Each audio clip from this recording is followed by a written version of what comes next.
إن الحمد لله الذي هدانا للإسلام ونزل القرآن هدى للناس بينات من الهدى والفرقان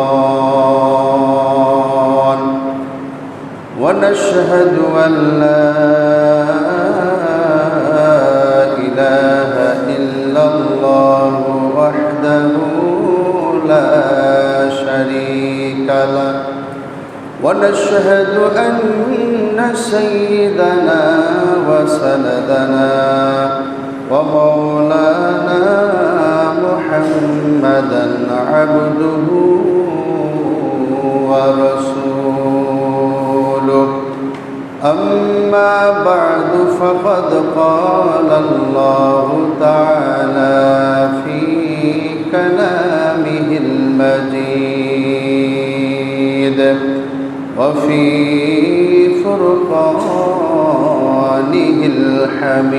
الحميد أعوذ بالله من الشيطان الرجيم بسم الله الرحمن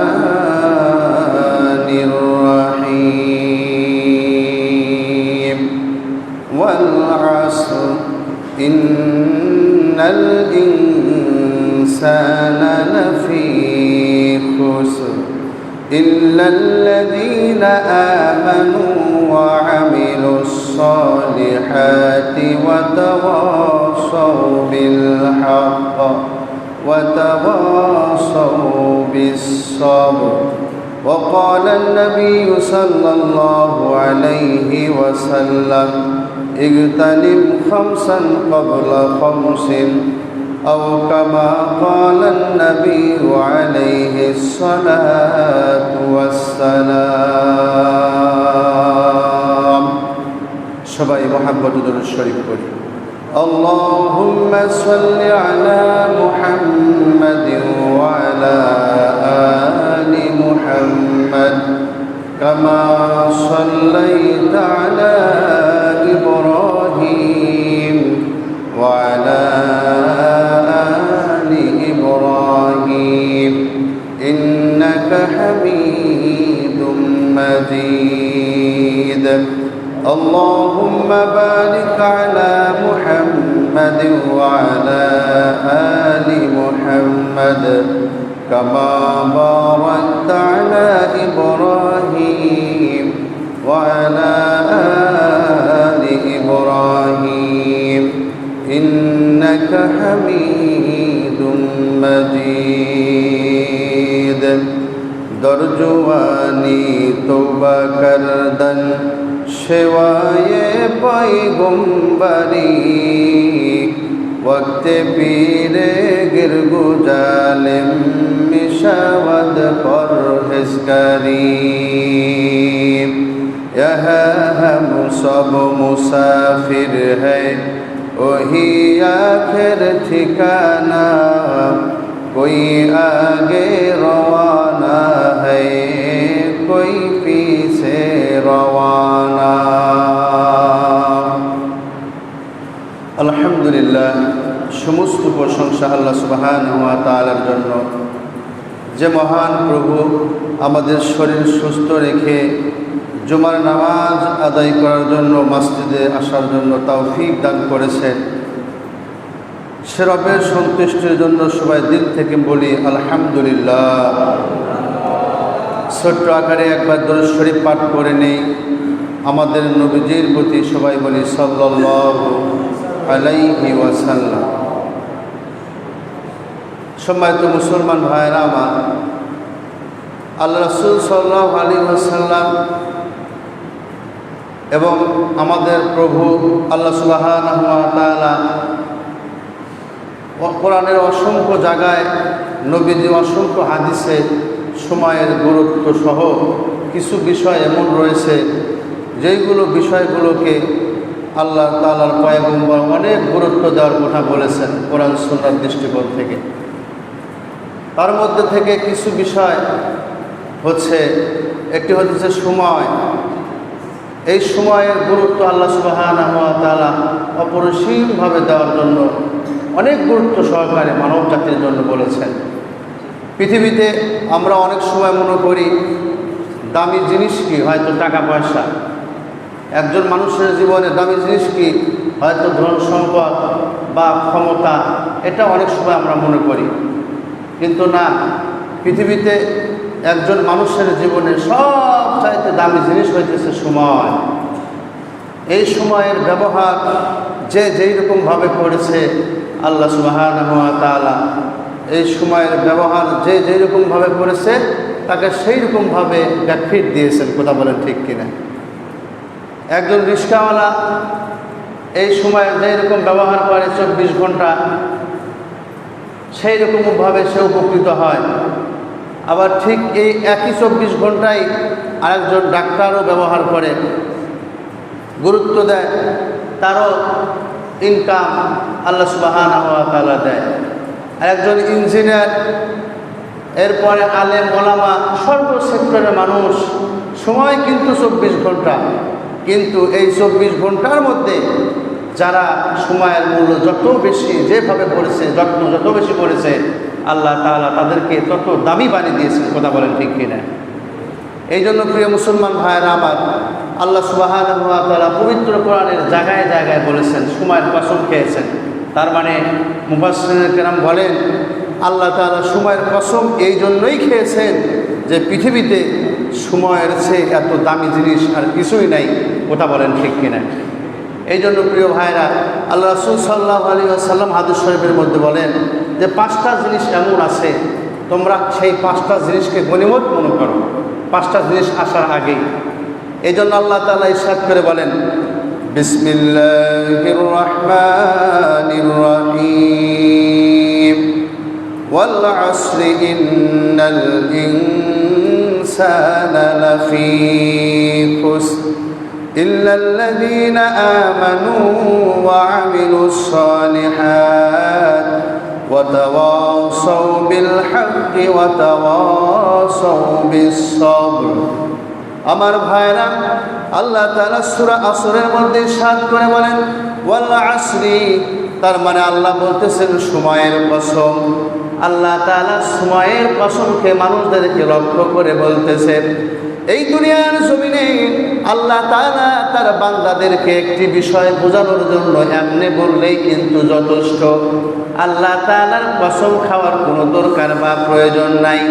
তারপরেও আল্লাহ এই জায়গায় কসম খেয়ে বুঝাইতে চেয়েছেন, ও বান্দা, আমি আল্লাহ তোমরা যেই রকম আমার কসম খেয়ে একটা বিষয়কে সত্য প্রণয়ন করার জন্য চেষ্টা করো। দুনিয়ার মধ্যে একজন মানুষ যখন আরেকজন মানুষকে কোনো একটা বিষয় বোঝাইতে চায়, বিশ্বাস করাইতে চায়, দেখবেন নরমালি একটা কথা বিশ্বাস যখন করতে চায় না, আল্লাহর বান্দা তখন আল্লাহর কসম খেয়ে ওই কথার গুরুত্ব বাড়ায়া ওই কথাটা বোঝানোর চেষ্টা করে। নরমালি বুঝতেছে না, তখন কি করে, ওরা আল্লাহর কসম করে বলতেছে, ভাই আমি এই কাজটা করি না। তখন বেচারা চিন্তা করে, বেচারা যেহেতু আল্লাহর কসম খাইলো, মনে হয় সত্যিই বলতেছে। কথা বলেন ঠিক কিনা? ঠিক সেই রকমভাবে আল্লাহ তাআলা এমনি বললে কিন্তু সেটার গুরুত্ব আকাশচুম্বী। এরপরও আমাদের তবিয়ত হিসাবে আল্লাহ তাআলা সময়ের কসম খেয়েছেন। আল্লাহ তাআলার কসম যেই রকম আমরা খাই, আল্লাহ ওই রকম সময়ের কসম খেয়ে এটাই বুঝাইতে চেয়েছেন, হে দুনিয়ার মানুষেরা শুনে নাও, জেনে নাও, দুনিয়ার মধ্যে যারা সময়ের সঠিক ব্যবহার করবে আমি আল্লাহ তাদেরকে সফলতা দিয়ে দিব। এই জন্য আল্লাহ তাআলা বলতেছেন ওয়াল আসরি, সময়ের কসম, ইন্নাল ইনসানা লাফি খুসর, নিশ্চয় পৃথিবীর সমস্ত মানুষেরা ক্ষতিগ্রস্তর মধ্যে রয়েছে। কোনো মানুষ ক্ষতি ছাড়া বাহিরে নয়, দুনিয়ার সমস্ত মানুষেরা ক্ষতির মধ্যে রয়েছে। তবে 4 কিসিম মানুষ ক্ষতির মধ্যে নয়, যাদের মধ্যে কয়েকটা গুণ রয়েছে, 4টা গুণ রয়েছে, এই সমস্ত মানুষরা ক্ষতির মধ্যে নাই। বলেন সুবহানাল্লাহ। তারা কারা? ইল্লাল্লাযীনা আমানু ওয়া আমিলুস সালিহাত, যে সমস্ত মানুষেরা আমি আল্লাহর প্রতি বিশ্বাস স্থাপন করেছে, ওয়া আমিলুস সালিহাত, এবং নেক আমল করেছে, ভালো কাজ করেছে, ওয়া তাওয়াসাউ বিল হক, এবং সত্যর পথে যে চলেছে, হক পথে, সত্য পথে যে জীবন যাপন করেছে, ওয়া তাওয়াসাউ বিস সবর, এবং এই সত্য পথে চলতে গিয়ে অনেক সময় বিভিন্ন বালা মুসিবত বাধার সম্মুখীন হলে তারা অস্থির না হয়ে ভুলভাল কোনো কাজ না করে ধৈর্য ধারণ করে হ্যান্ডলিং করেছে।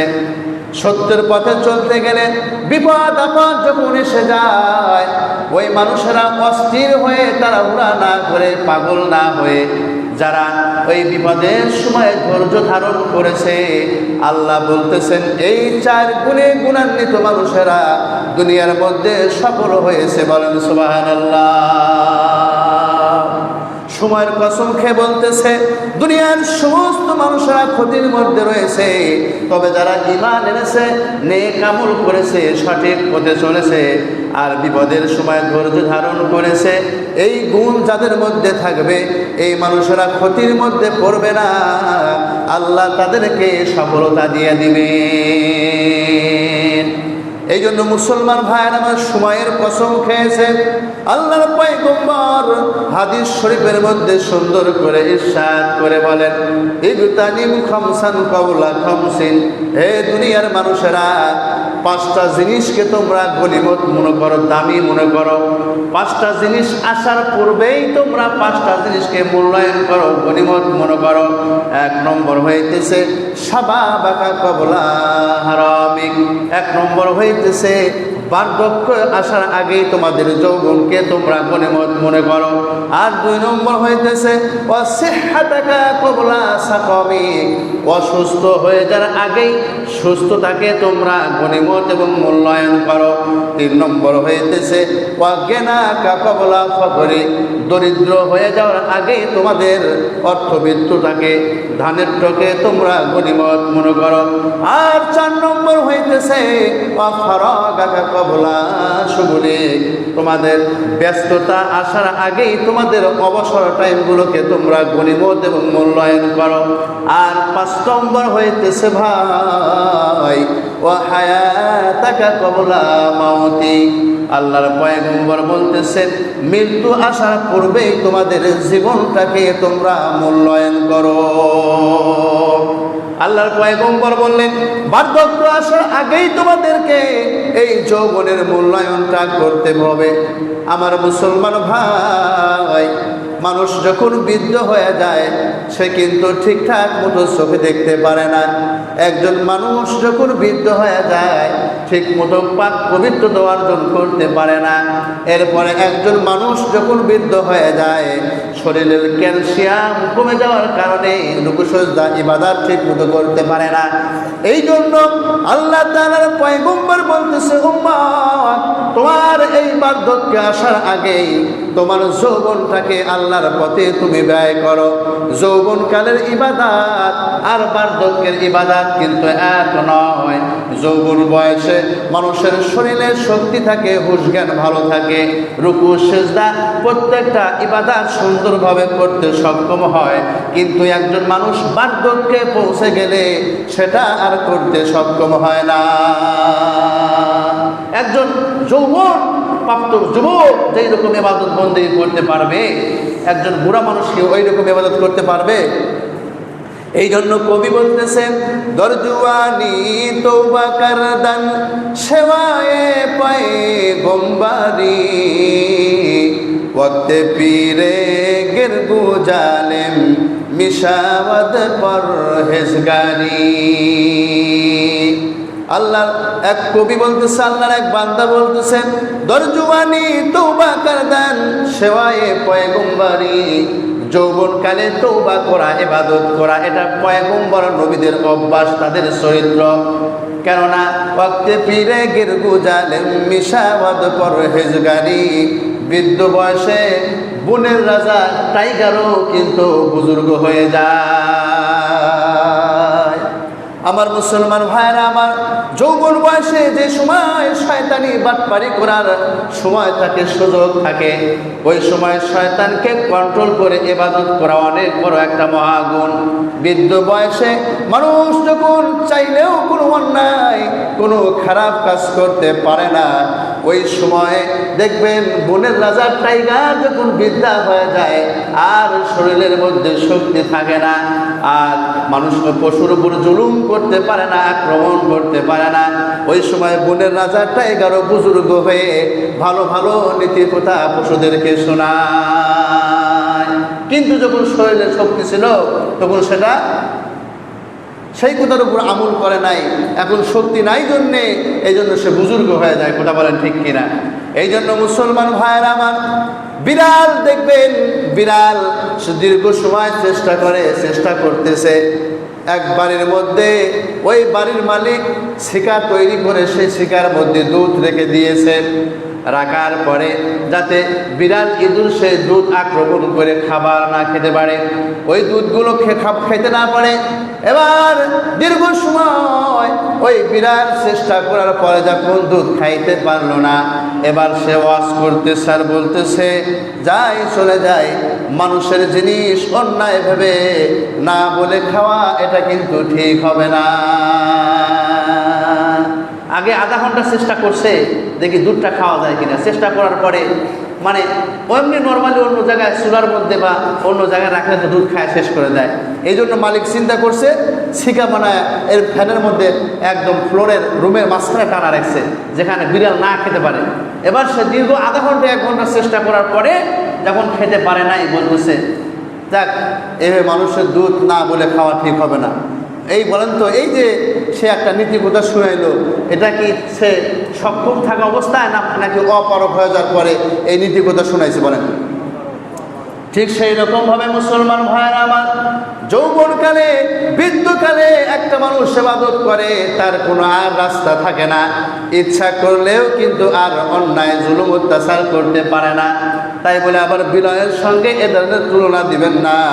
মুসলমান ভাইয়েরা আমার, বৃদ্ধ বয়সের ইবাদত কিন্তু আল্লাহর কাছে কবুল হয়, তবে যৌবন বয়সের ইবাদতের মতো আল্লাহর কাছে নয়।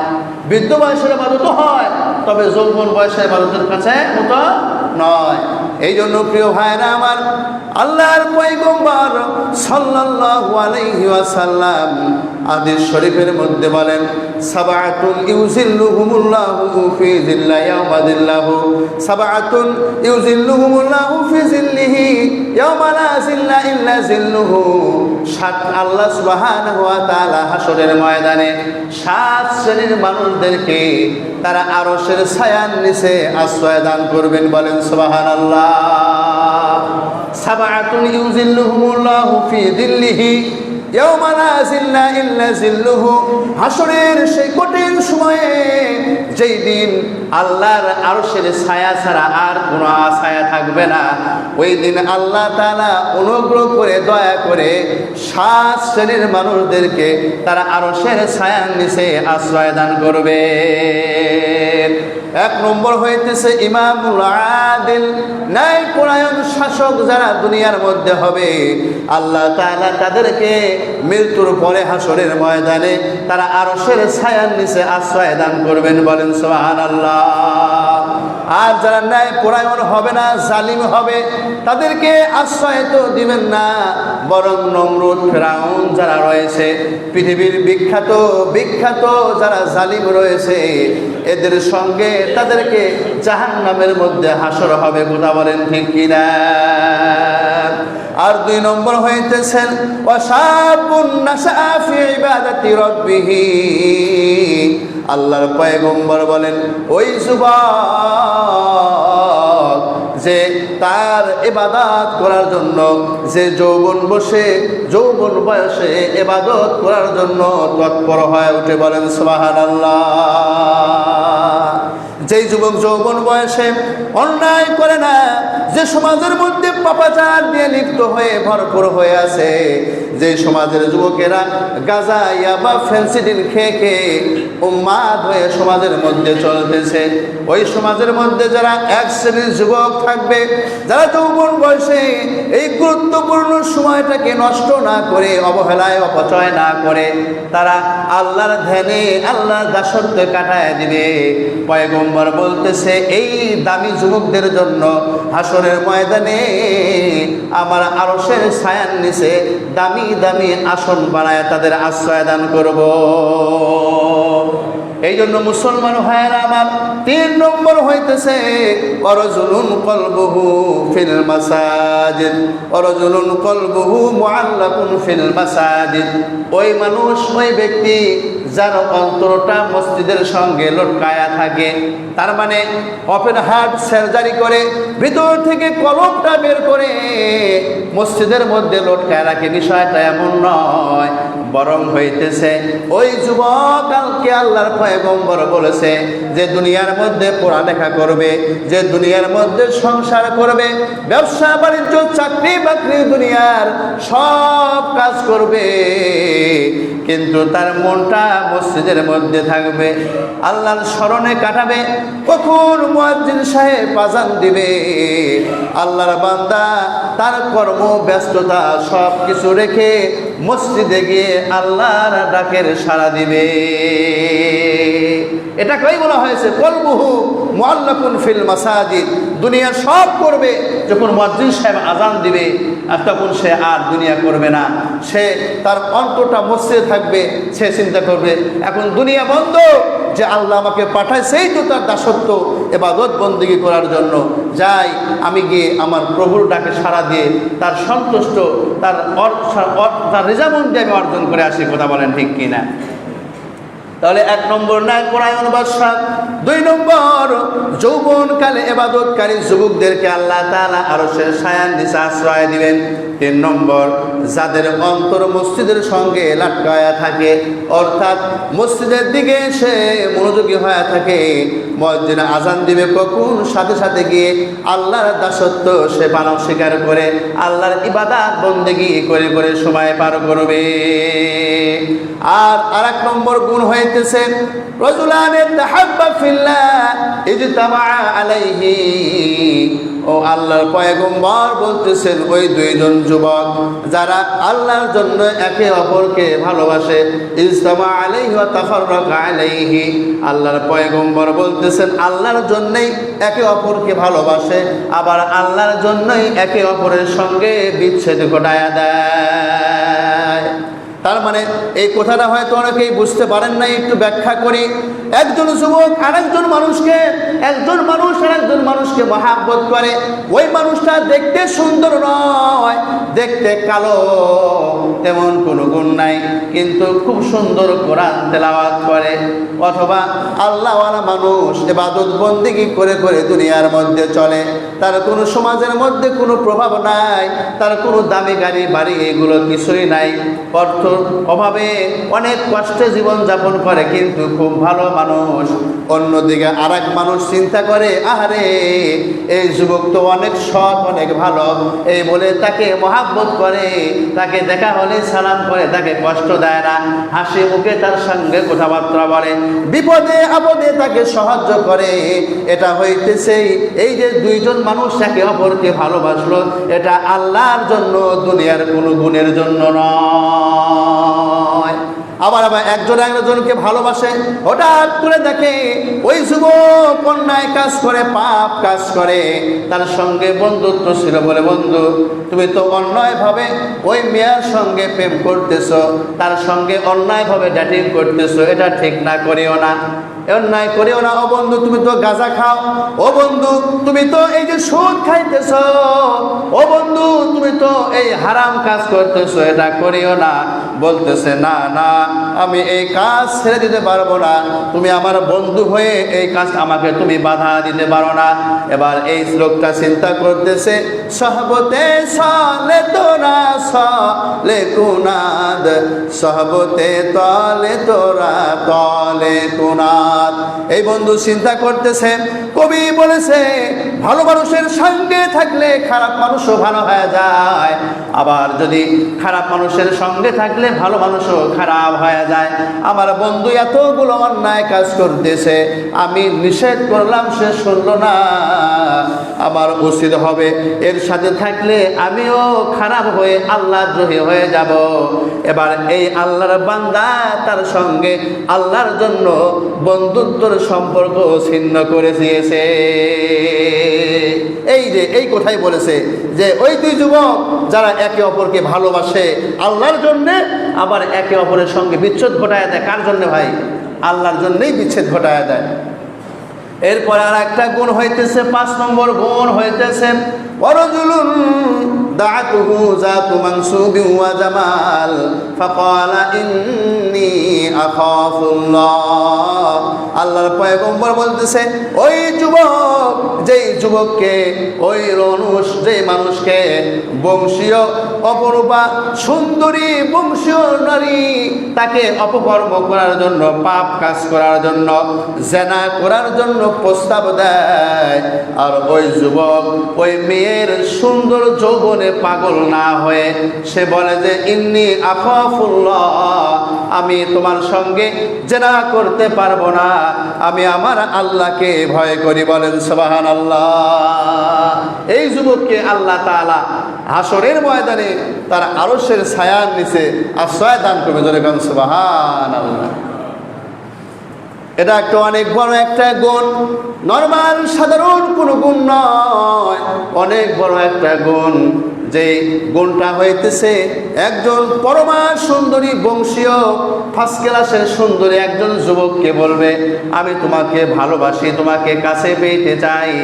এবার এই যুবক তার প্রেমে সাড়া না দিয়ে আল্লাহর ভয় দেখিয়ে সেখান থেকে চলে যাবে, এমন যুবক লাখের মধ্যে একজন পাওয়া মুশকিল আছে। কথা বলেন ঠিক কিনা?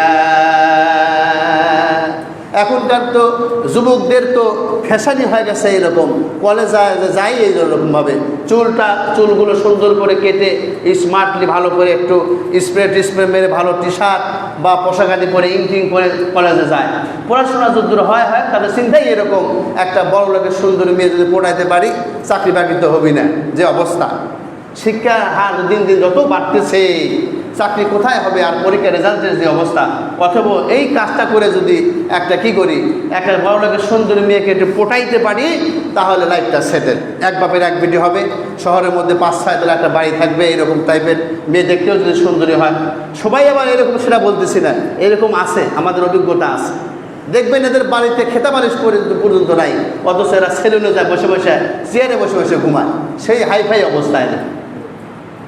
এই যে এখানে এই আল্লাহর বান্দা যদি প্রেম করার জন্য এই অবস্থাগুলো তৈরি হয়, আল্লাহর পয়গম্বর বলেছে, ও যুবক তুমি শুনে নাও, তোমার চরিত্র নষ্ট করবা, হাসরের ময়দানে তুমি আল্লাহর আরশের ছায়ার নিচে আশ্রয় পাবে না। এই জন্য মুসলমান ভাইরা আমার, যৌবন কালটা অনেক দামি, অনেক দামি, এটা একটা গুরুত্বপূর্ণ বিষয়। আর 2 নম্বর হইতেছে, 6 নম্বর হইতেছে রাজুলুন তাসাদ্দাকা ইখফাআন লা তা'লাম ইয়ামিনুহু মা ইন তুনফিকু শিমালুহু।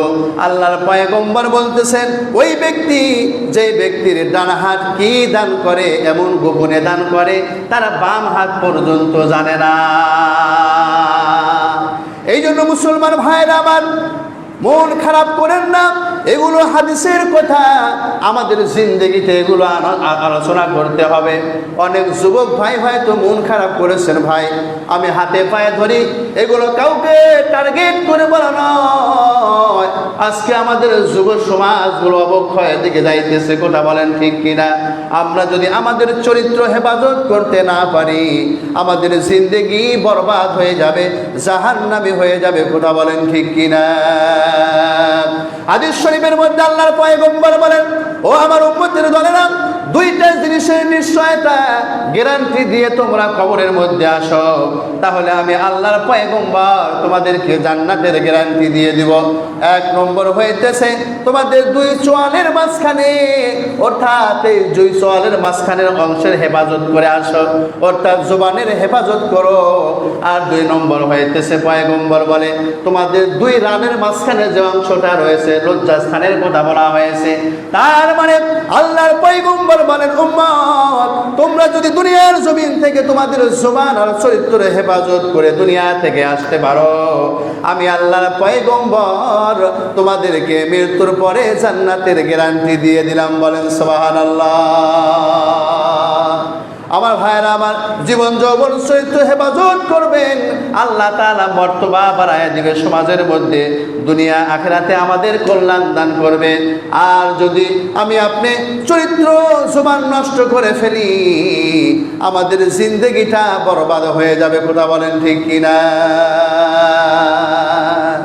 আল্লাহর পয়গম্বর ইউসুফ আলাইহিস সালামের জিন্দেগি পড়ে দেখেন, তার যৌবন বয়স যখন টকবক করতেছিল, পৃথিবীর সুন্দরতম একটা পুরুষ এবার তার প্রেমে দিশেহারা হয়ে বিবি জুলাইখা তাকে ছলে বলে কৌশলে গোপন কামরার মধ্যে তাকে ডেকে নিয়ে গেছে।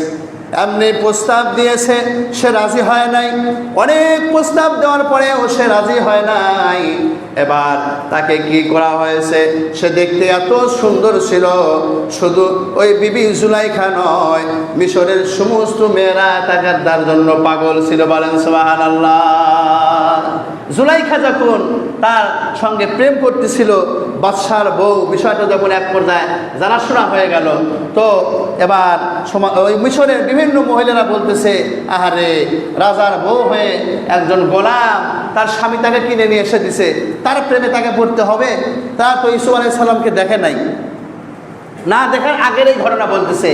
তার স্বামী তাকে কিনে এনে নিয়ে দিয়ে দিছে, তার সন্তান নাই, সে লালন পালন করবে, আর সে তার প্রেমে পড়ে গেল।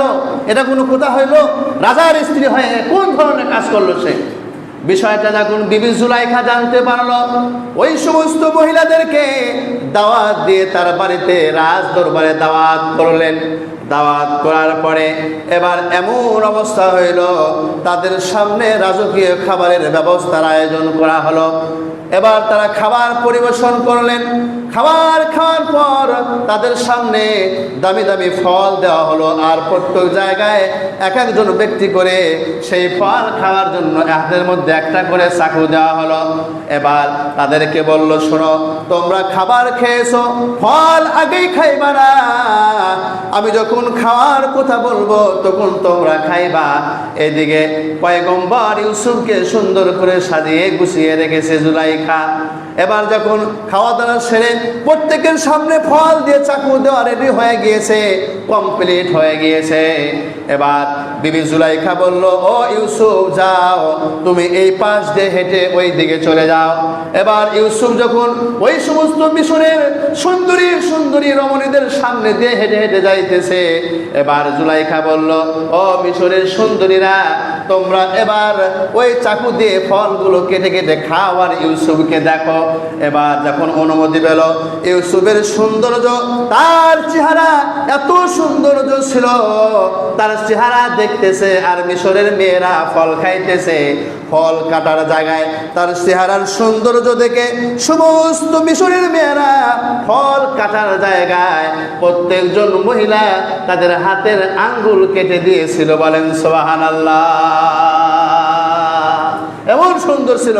এবার বলতেছে, কি ব্যাপার, তোমাদের ফল দিলাম খাওয়ার জন্য, তোমরা ফল খাওয়া বাদ দিয়ে, ফলে চাকুর আঘাত করে বাদ দিয়ে প্রত্যেকের তোমার হাত কেটে গেছে? পারে বুঝলাম না বিষয়টা। মিশরের মহিলা বলতেছে, এত সুন্দর মানুষ কেমন করে হয়, এত সুন্দর মানুষ কেমন করে হয়। আমরা তো এত সুন্দর চেহারা কোনোদিন দেখি নাই। আমরা তো ফলের মধ্যেই ফ্যাস দিয়েছিলাম, কিন্তু তার চেহারা দেখে পাগল হয়ে কখন হাত ফসকে ফলের জায়গায় হাতের মধ্যে ঢুকে গেছে আমরা বুঝতে পারি না। এই ইউসুফ নবীর প্রেমে পড়ে জুলাইখা গোপন কামরার মধ্যে নিয়ে গেছে। যাওয়ার পরে তাকে বলতেছে, ও ইউসুফ, আমি তোমাকে ভালোবাসি, মহাব্বত করি, তুমি জানো তোমাকে এখানে কি জন্য আমি নিয়ে এসেছি? বলতেছে, না, কি জন্য নিয়ে এসেছেন? বলে, আমি তোমার সঙ্গে ভালোবাসি, এই কথাটা বলার জন্য তোমাকে আমি এখানে নিয়ে এসেছি। সঙ্গে সঙ্গে ইউসুফ পয়গম্বর যে কথা বলেছে আল্লাহ তাআলা কোরআনের মধ্যে বলেছেন, বলেন সুবহানাল্লাহ। ইউসুফ নবী বলেছেন, মাআযাল্লাহ, আমি তোমার সঙ্গে এই সমস্ত কাজ করা থেকে আল্লাহর কাছে পানা চাই, বলেন সুবহানাল্লাহ। তারও কিন্তু যৌবন বয়স ছিল।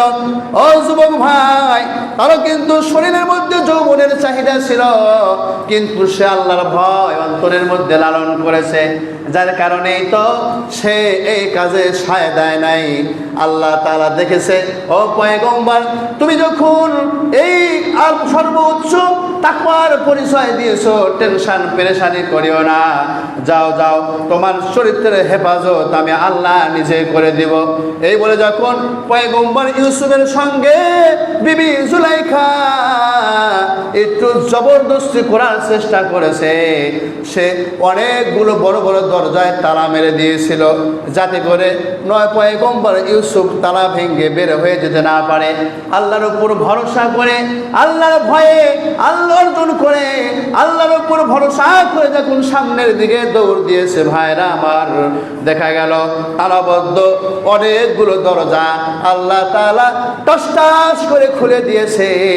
পয়গম্বর ইউসুফ সহজ শরীরে সেখান থেকে বের হয়ে গিয়েছে, বলেন সুবহানাল্লাহ। এই জন্য মুসলমান ভাইরা আমার, আমাদেরকে এই যৌবনকালে ইবাদত বন্দেগী করতে হবে। এই জিন্দেগি কিন্তু আমাদের থাকবে না, এই যৌবন, এই শক্তি আমাদের এক সময় ফুরে যাবে। কবি বলতেছেন, দরজওয়ানি তওবা কারদান সেওয়ায়ে পয়গম্বরি, ওয়াক্তে পীরে গের গুজালেন মিশাওয়াদ পরহেজগারি।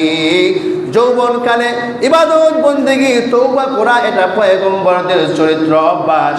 কেননা বৃদ্ধ বয়সে বনের রাজা টাইগার পর্যন্ত বুজুর্গ আর ভালো হয়ে যায়। ইহা হাম সব মুসাফির হ্যায় ওহি আখির ঠিকানা, কোই আগে রওয়ানা হ্যায় কোই পিছে রওয়ানা। কবি বলতেছেন, এখানে আমরা সবাই মুসাফির, এহা হাম সব মুসাফির হায়, এই দুনিয়ার জগতে আমরা সবাই মুসাফিরের মতো। ওহি আখের ঠিকানা, কবর হইতেছে আমাদের আসল ঠিকানা। কই আগে রওয়ানা হ্যায় কই পিছে রওয়ানা, কেউ আগে যাবে আবার কেউ পিছে যাবে, আমাদের সবাইকে একদিন সেখানে যাইতে হবে। ইচ্ছা করলেও, চেষ্টা করলেও এই দুনিয়াতে আমরা কেউ থাকতে পারবো না, কথা বলেন ঠিক কিনা? এই জন্য আল্লাহর পয়গম্বর বলেন, ইগতানিম, গনিমত মনে করো, মূল্যায়ন করো, খমসান কবলা খমসিন, পাঁচটা জিনিস আসার পূর্বেই তোমরা পাঁচটা জিনিসকে তোমরা মূল্যায়ন করো, তোমরা কদর করো, সম্মান করো।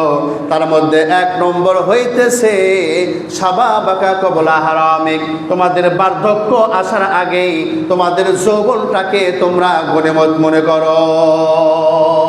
যৌবন অনেক দামি একটা জিনিস। এই যৌবনকালের যুবকরা দুনিয়াতে যেটাই করবে সেটাই হবে, কথা বলেন ঠিক কিনা? দুনিয়ার মধ্যে যুবকরা একটা কাজ করবে আর সেই কাজটা হবে না, পৃথিবীতে এমন কোনো কাজ নাই, কথা বলেন ঠিক কিনা? এর ইতিহাস আমরা অনেকেই জানি। দুনিয়ার মধ্যে দেখেন, দুনিয়ার মধ্যে অনেক দেশ স্বাধীন হয়েছে, এর পিছনে এক নম্বর মাস্টার মাইন্ড যারা ছিল তারা হইতেছে যুবক। এই যে দেখেন এখনো ইন্ডিয়ার মধ্যে তর্জনী গর্জনী চলতেছে, কখন যেন মোদি আপার মতো হেলিকপ্টার দিয়ে উড়ে ইসরায়েল চলে যায়। এর পিছনে যে মাস্টার মাইন্ড কাজ করতেছে সেটা হইতেছে যুব সমাজ। কথা বলেন ঠিক কিনা? যুবক পারে না এমন কোনো কাজ এই পৃথিবীর জমিনে নাই। কথা বলেন ঠিক কিনা? এই জন্য প্রিয় ভাইরা আমার, ওই যে অনেক অনেক হাজার হাজার বছর পূর্বের একটা ঘটনা আপনাদেরকে বলে দিয়ে যাই। যেই সময় জালিমের সাম্রাজ্য ছিল, এত বড় জালিম বাদশা ছিল, আসহাবে কাহাফের ঘটনা আপনারা শুনেছেন। এই জালিম বাদশার আমলে 7 জন যুবক এমন ছিল যারা ওই রাজদরবারের দামি দামি সম্মানীয় এমপি মন্ত্রীদের সন্তান তারা ছিল। দুনিয়ার সমস্ত মানুষেরা শিরক কুফরের মধ্যে নিমজ্জিত হয়ে গিয়েছিল, কিন্তু 7 জন যুবক তারা ঈমানের উপর অটল ছিল। যার কারণে বাদশাহ জানার পরে ওই জালিম বাদশাহ মূর্তি পূজা করত, সমস্ত মানুষদেরকে তারা ইবাদত করার জন্য নির্যাতন করত। ওই সময়কার সমস্ত মানুষেরা ওই বাদশার ইবাদত করত, কিন্তু 7 জন যুবক করত না। তাদের তথ্য পাওয়ার পরে বাদশাহ তাদেরকে রাজদরবারে ডেকে এনে প্রশ্ন করতেছে, ও যুবক, তোমরা কেন আমার দাসত্ব করো না? তারা বলেছে আল্লাহ তাআলা সেটা কোরআনের মধ্যে দিয়েছে। বলেন সুবহানাল্লাহ। তারা বলেছিল রব্বুনা রব্বুস সামাওয়াতি ওয়াল আরদ। বাদশা যখন বলেছিল আমার ইবাদত করো না, তাহলে তোমরা কার ইবাদত করো? তারা বলেছিল আমরা আমাদের রব যিনি আসমান এবং জমিন সৃষ্টি করেছে সেই আল্লাহর দাসত্ব আমরা করি। বলেন সুবহানাল্লাহ। কিন্তু তাদেরকে বলা হলো না, এটা হবে না, আমার দাসত্ব করতে হবে, আমার রাজ্যে থাকবে, আমার খাইবে, আর তুমি আল্লাহ দাসত্ব করবে, এটা হবে না। তোমাদের বাপ দাদারা যেহেতু আমাদের রাজদরবারের সম্মানীয় মানুষ, এই জন্য তোমাদেরকে কিছু সময় দেওয়া হলো। যদি এই সময়ের মধ্যে ভালো হও তাহলে বেঁচে যাবে, নইলে তোমাদেরকে দুনিয়া থেকে শেষ করে দেওয়া হবে। বলেন নাউজুবিল্লাহ। এই 7 জন যুবক এক জায়গায় চিন্তা করতেছে আর ঈমান অন্তরের মধ্যে লইয়া আল্লাহকে ডেকে বলতেছে, আল্লাহ তোমার উপর ঈমান এনেছি জন্য তারা আমার উপর নির্যাতন করতেছে, আমাদের জীবনের খতরা হয়ে যাইতেছে।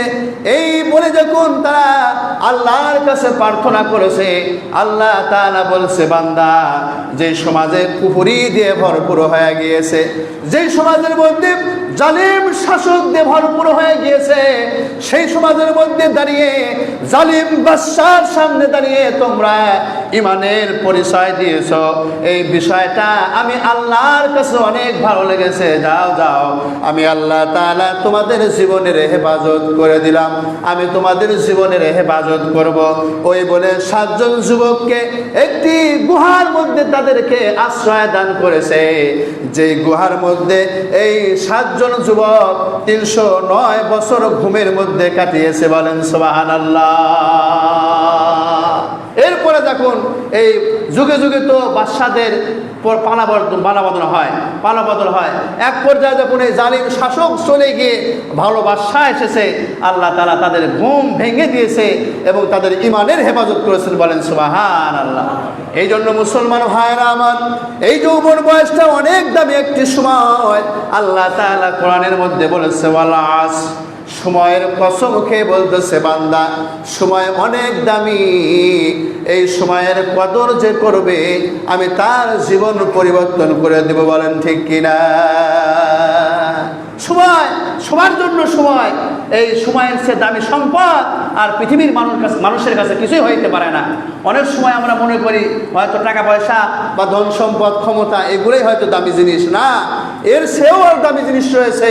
জ্ঞানী মানুষ যারা আছে তারা গবেষণা করে চিন্তা করে বের করেছে যে একজন মানবীয় জীবনে সময়ের চেয়ে দামি জিনিস আর পৃথিবীতে কিছুই হইতে পারে না। কথা বলেন ঠিক কিনা? দেখেন একজন সাধারণ রিক্সা চালক অথবা সিএনজি চালক অথবা সাধারণ অশিক্ষিত মূর্খ মানুষ, সে সময়ের মূল্যায়ন করে নাই, যার কারণে আজকে তাকে মাঠে ঘাটে কাজ করে খাওয়া লাগতেছে। আবার পক্ষান্তরে অন্যদিকে আর একটা বড় ডাক্তার বলেন, ইঞ্জিনিয়ার বলেন, বড় একজন আলেম বলেন না কেন, দুইজন একই টাইমে দুনিয়ার জমিনে এসেছে, একজন সময়ের মূল্য করে নাই, তার জীবনটা বেদামি হয়ে গেছে। আর একজন সময়ের মূল্যায়ন করেছে জন্য আল্লাহ তাআলা তার জীবনটা অনেক দামি বানিয়ে দিয়েছে। সবার জন্য 24 ঘন্টা যে যেরকম সময়ের মূল্যায়ন করবে আল্লাহ তাকে সেই রকম সময় দামি বানায় দিবে। কথা বলেন ঠিক কিনা? এই জন্য মুসলমান ভাইয়েরা আমার, এই কথা চিন্তা করার দরকার নাই, এই কথা চিন্তা করার কোনো অবকাশ নাই। আমি গরিব মানুষ, আহারে আমি টাকা পয়সা নাই, এক মাস গেলেও আমার 15-20 টাকা হয় না। অথচ পপুলার হসপিটালে ওই যে ডক্টর একটা আছে, বড় একটা ডাক্তার রয়েছে আশরাফুদ্দৌলা, তার ভিজিট হইতেছে 1000 টাকা 1500 টাকা। তিনি অনেকগুলো রোগী দেখে, বস্তা ভরে টাকা নিয়ে যায়। আপনারও জীবনের সময় ছিল, আপনি কদর করেন নাই, আজকে এই জন্য আপনি নিচে পড়ে আছেন। সে সময়ের কদর করে দামি ডাক্তার হয়েছে জন্য আজকে আল্লাহ তাআলা তাকে সফলতা দিয়েছে। এই জন্য পয়গম্বর বলতেছেন, ও দুনিয়ার মানুষেরা, 5টা জিনিস আসার আগেই তোমরা 5টা জিনিসকে মূল্যায়ন করো। 1 নম্বর হইতেছে শাবাবাকা ক্বাবলা হারামিক, বার্ধক্য আসার আগেই তোমাদের যৌবনটাকে তোমরা গনিমত মনে করো। আর 2 নম্বর হইতেছে ওয়াসিহাতুকা ক্বাবলা সাকামিক, অসুস্থতা আসার আগেই তোমাদের সুস্থতাকে তোমরা গনিমত মনে করো। 3 নম্বর হইতেছে ওয়াগিনাকা ক্বাবলা ফাকরিক, ধনত্বকে তোমরা গনিমত মনে করো তোমাদের দরিদ্রতা আসার আগে। আর 4 নম্বর হইতেছে ওয়াফারাগাকা ক্বাবলা শুগলিক, তোমাদের ব্যস্ততা আসার আগে অবসরটাকে তোমরা গনিমত মনে করো। আর 5 নম্বর হইতেছে ওয়াহায়াতাকা ক্বাবলা মাউতিক, তোমাদের মৃত্যু আসার আগেই তোমাদের জীবনটা তোমরা গনিমত মনে করো। 2 নম্বর ছিল অসুস্থতা আসার আগেই সুস্থতাকে তোমরা কি করো ভাই? গনিমত মনে করো। একজন মানুষ যখন অসুস্থ হয় তখন বোঝা যায় সুস্থতা কত বড় নিয়ামত। কথা বলেন ঠিক কিনা? এই যে চোখের মধ্যে মিচ্ছেন না ছোট একটা অঞ্জলি না কি কয়, সেটা উঠছে, রুগী দিতে গেলে মনে হয় কলিজা বের হয়ে যাচ্ছে। অথচ এই চোখ যখন ভালো ছিল, এই চোখ দিয়ে আমরা কত রকম গুনাহ করি। ভালো চোখ আছে, ইচ্ছা করলে একটা বেগানা নারীর দিকে তাকাইলাম, একটা মেয়েকে চোখ মেরে দিলাম, একটা চোখ দিয়ে একটা খারাপ জিনিস দেখলাম। অথচ এই চোখ যখন অসুস্থ হয়ে যায় অথবা অ্যাক্সিডেন্ট হয়ে যখন এই চোখ হারিয়ে যায়, তখন ওই ব্যক্তি বুঝে আল্লাহর দেওয়া চোখ কত বড় নিয়ামত। যার চোখ নাই তাকে জিজ্ঞাসা করেন, ভাই চোখ কত বড় নিয়ামত একটু বলেন তো। বিশেষ করে যে ব্যক্তির চোখ ছিল কানা না, যে ব্যক্তি অন্ধ, তাকে জিজ্ঞাসা করবেন, ভাই আপনার চোখ আপনার কাছে কি মনে হয়? দেখবেন ওই লোকটা হাউমাউ করে কান্না করে দিবে। যে জন্মান্ধ সে তো কানা, অন্ধ সে। অন্ধ আর কানার মধ্যে পার্থক্য আছে, কিন্তু অন্ধ মানে যে জন্মের পর থেকেই চোখে দেখে না, আর কানা মানে হইতেছে ওই ব্যক্তি যে আগে দেখতো এখন কোনো কারণে চোখে দেখে না।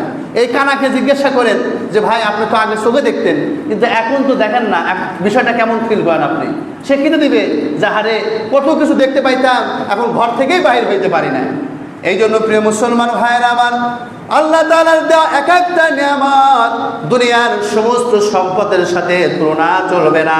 আমার মুসলমান ভাইয়েরা আমার, একটা হাত কত বড় নিয়ামত, একটা চোখ কত বড় নিয়ামত, একটা কিডনি কত বড় নিয়ামত, লিভার কত বড় নিয়ামত, আবার শ্রবণ শক্তি কত বড় নিয়ামত। এগুলো ভাষায় প্রকাশ করা যাবে না। কথা বলেন ঠিক কিনা? কানের যদি সমস্যা হয়, বউ বলতেছে কাঁচামরিচ নিয়ে এসো, আপনি পাঙ্গাস মাছ কিনে এনে বাসায় চলে গেছেন, এবার ঝাঁটার বাড়ি শুরু হবে কি হবে না বলেন? বললাম তোমাকে মাছ কিনে নিয়ে আসার কথা, মরিচ কিনে নিয়ে আসার কথা, তুমি মাছ কিনে নিয়ে আসছো। এই যে একটা বিপদ, মেশিন কিনেও কানে ঠিক মতো শোনা যায় না। এই যে আল্লাহ তাআলা কতগুলো নিয়ামত আল্লাহ আমাদেরকে দিয়ে রাখছে, এই নিয়ামতের শুকরিয়া এগুলো নিয়ে চিন্তা করা আমাদের দরকার। কথা বলেন ঠিক কিনা? যদি চিন্তা করে তাহলে ওই মানুষটা আল্লাহকে পেয়ে যাবে, সে আল্লাহ ওয়ালা হয়ে যাবে। যে এতগুলো নিয়ামত পাওয়ার পরেও কেমন করে একজন মানুষ আল্লাহর নাফরমানি করতে পারে। আর 3 নম্বর হইতেছে ওয়াগনাকা ক্বাবলা ফারাগিক। আল্লাহ তাআলা বলেছেন ওয়াগনাকা ক্বাবলা ফাগরিক, তোমার দরিদ্রতা আসার আগে তোমার এই ধনট্টবানকে তোমরা নিয়ামত মনে করে দাও। এখন আপনার কাছে টাকা আছে, এই টাকা থাকা অবস্থায় আপনাকে দান খয়রাত করে করে করে আল্লাহর নৈকট্য অর্জন করতে হবে। ভালো কাজ, কল্যাণমূলক যেখানে যেখানে কাজ হইতেছে সেখানে সেখানে দান করে করে সদকা জারিয়ার বিভিন্ন ডিপোজিট আমাদেরকে উপস্থাপন করে প্রতিষ্ঠা করে যেতে হবে, যাতে করে আমরা মৃত্যুর পরেও সেখান থেকে সব পাই। কথা বলেন ঠিক কিনা? একটা গাছ লাগায়া গেলেন, একটা এতিমখানা তৈরি করে গেলেন, একটা মসজিদ তৈরি করে গেলেন, ভালো একটা কাজ করে গেলেন। একটা সময় আপনার কাছে হয়তো টাকা থাকবে না, অথবা আপনি দুনিয়া থেকে চলে যাবেন, কিন্তু আপনার টাকায় নির্মিত একটা সেবামূলক প্রতিষ্ঠান যতদিন দুনিয়ার জমিনে থাকবে ওই কতদিন আপনি কবরের মধ্যে শুয়ে শুয়ে এর সব পাইতে থাকবে। সদকায়ে জারিয়া বলা হয়, আপনি একজন ক্ষুধার্ত ব্যক্তিকে খাবার দিলেন, খাবার খাওয়ানোর যে সব সেটা আপনি পেয়ে শেষ হয়ে গেল, আর পেলেন না। কিন্তু আপনি সেই 500 টাকা দিয়ে একটা গাছ লাগাইলেন এমন জায়গায়, যেই জায়গায় গাছটা বড় হয়ে গেল, বছরের পর বছর মানুষকে ছায়া দিতেছে, মানুষ ফল খাইতেছে। ওই গাছ 20 বছর, 30 বছর, 50 বছর যতদিন বেঁচে থাকবে, আপনি রোপণ করার কারণে কবর থেকে ওই সব আপনি পাইতে থাকবে। এই জন্য প্রিয় ভাইরা আমার, এরপর আল্লাহ তাআলা বলতেছেন তোমার অবসরটাকে ব্যস্ততা আসার আগেই তোমরা কাজে লাগাও, মূল্যায়ন করো। আমরা অবসর পাইলে কি করি? আল্লাহর পয়গম্বর বলতেছেন অবসর তোমার সময়টাকে তোমরা কাজে লাগাও ব্যস্ততা আসার আগেই। আর আমরা অবসর পাইলেই মানুষের ক্ষতি কেমন করে করা যায় সেই চিন্তায় ব্যস্ত হয়ে পড়ি। কথা বলেন ঠিক কিনা? কাম কাজ করে একটু অবসর হয়ে গেছে, একটু বলতেছে এই টুনটুনির মা একটু রিমোটটা দেন না, টিভি দেখি। না কি দেখি? টিভি দেখতেছে, অথবা বসে বসে চিন্তা করতেছে, গোয়েন্দারি করতেছে, খায়া দায় তো কোনো কাম নাই, অবসর টাইম। অথচ 40 বছর হলে ইবাদত করতেছে, আজ পর্যন্ত আত্মায় হেতুটা জানে না। 50 বছর হলে ইবাদত করতেছে, কালিমা শাহাদাত জানে না। 1000 দিন সে বেঁচে আছে, ফরজ গোসলটা আজ পর্যন্ত শিখতে পারে নাই, দোয়া কুনুত পারে না, নামাজের ফরজ ওয়াজিব হুকুমগুলো সে পড়তে পারে না। অবসর হয়ে আছে, তার তো উচিত ছিল আরে জিন্দগির 40টা বছর পার করে দিলাম, হয়তো এখন একটু অবসর সময় আছে, বসে বসে একটু আত্মাহিয়াতুটা শিখিত, একটু সূরা ফাতিহা অথবা 4টা সূরা শিখিত। আমাদের চরিত্র এই রকম নয়, আমাদের চরিত্র হইতেছে অবসর হইলেই গুনার মধ্যে লিপ্ত হওয়া। কথা বলেন ঠিক কিনা? এটা ঠিক নয়, এটা করে অবসরের অমূল্য করা হয়। আল্লাহ তাআলা বলেছেন প্রত্যেকটা সেকেন্ডের হিসাব আমার কঠিন মহাশরের ময়দানে তোমাকে দিতে হবে। তাহলে অবসর পাইলেই যে এই যে গোয়েন্দারি করতেছি, মানুষের স্যাংস্যামি করতেছি, এটা সেটা করতেছি, গীবত করতেছি, শিকায়েত করতেছি, এইগুলোর হিসাব তোমাকে দিতে হবে। আপনার খায়া কাজ নাই, বসে বসে এটা করতেছেন, এগুলো ভিডিও রেকর্ড হচ্ছে। আল্লাহ তাআলা বলতেছেন মা ইয়ালফিজু মিন কাউলিন ইল্লা লাদাইহি রাকিবুন আতীদ। মানুষ এমন কোনো কথা, এমন কোনো কাজ করে না যে কথা বা কাজকে আল্লাহ তাআলা রেকর্ড করে না। বলে কোন সুবহানাল্লাহ। এই জন্য প্রিয় ভাইরা আমার, হাসরের ময়দানে অস্বীকার করবেন যে আমি ওনার গোয়েন্দারি এটা করি নাই, গীবত করি নাই, তখন আপনার সামনে বড় ডিসপ্লেতে একদম ভিডিও প্লে করে দেওয়া হবে, তখন আর অস্বীকার করার মতো কোনো সময় সুযোগ থাকবে না প্রিয় ভাইরা আমার। আর 5 নম্বর হইতেছে আল্লাহর পয়গম্বর বলেন তোমাদের মৃত্যু আসার আগেই জীবনটাকে তোমরা কি করো? সুন্দরভাবে দামি মনে করে ভালো কাজে আল্লাহর দাসত্ব করে করে দিনের পথে চলার চেষ্টা করো। এই যে 5টা বিষয় আল্লাহর পয়গম্বর বলেছেন, এটা অনেক দামি একটা নসিহত মুসলমান জাতির জন্য আমাদের নবী করেছেন। কথা বলেন ঠিক কিনা? এই জন্য আসেন আমাদের জীবন শেষ হওয়ার আগেই এই 5টা নসিহত আমরা বুঝে শুনে এই আল্লাহর পয়গম্বরের 5টা জিনিস যেটা বলেছেন 5টা জিনিস শেষ হওয়ার আগেই আমরা এই 5টা জিনিসের গুরুত্ব বুঝে আমরা সে অনুপাতে দুনিয়াতে জীবনযাপন করার চেষ্টা করব। আল্লাহ তাআলা সকলকে তৌফিক দান করুন। সকলে বলে আমিন। যারা সুন্নাত পড়ি নাই